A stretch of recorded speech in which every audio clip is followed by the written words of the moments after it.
दिवाळीपूर्वी तुमच्या बँक खात्यात नियमित पगाराव्यतिरिक्त अचानक एक मोठी रक्कम जमा होणार आहे. ही रक्कम एवढी आहे की या वर्षीची तुमची दिवाळीची संपूर्ण खरेदी याच पैशांमधून सहज होऊ शकते. पण ही नक्की किती रक्कम असणार आहे आणि ही रक्कम मिळवण्यासाठी कर्मचाऱ्यांना कोणती एक अट पूर्ण करावी लागणार आहे? चला पाहूया. दरवर्षीप्रमाणे केंद्र सरकार यंदाही दिवाळीच्या सणादरम्यान केंद्रीय कर्मचारी आणि पेन्शनधारकांसाठी महागाई भत्त्यात म्हणजेच डीए हायकची मोठी घोषणा करणार आहे. पण खरी उत्सुकता आहे ती म्हणजे यावर्षी सरकार 3% वाढ देणार की तब्बल 4%?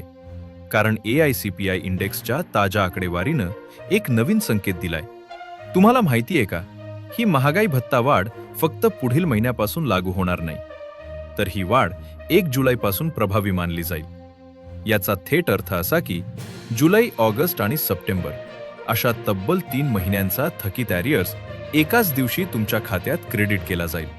पण आता प्रश्न उरतो, तुमच्या हातात नेमके किती हजार रुपये जास्त येणार? आता हे गणित नीट समजून घ्या.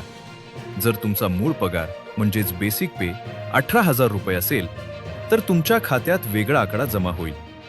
आणि जर तुमचा बेसिक पगार 56,000 रुपये किंवा त्याहून अधिक असेल तर तुम्हाला दिवाळीचे सर्वात मोठे सरप्राईज मिळणार आहे. हे गणित किती रुपयांपर्यंत जाते? चला थेट पाहूया.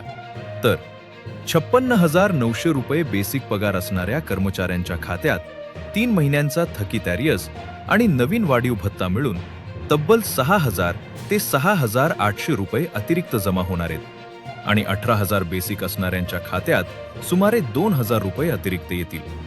तुमच्या मते सरकारनं यंदा 3% वाढ दिली पाहिजे की 4%?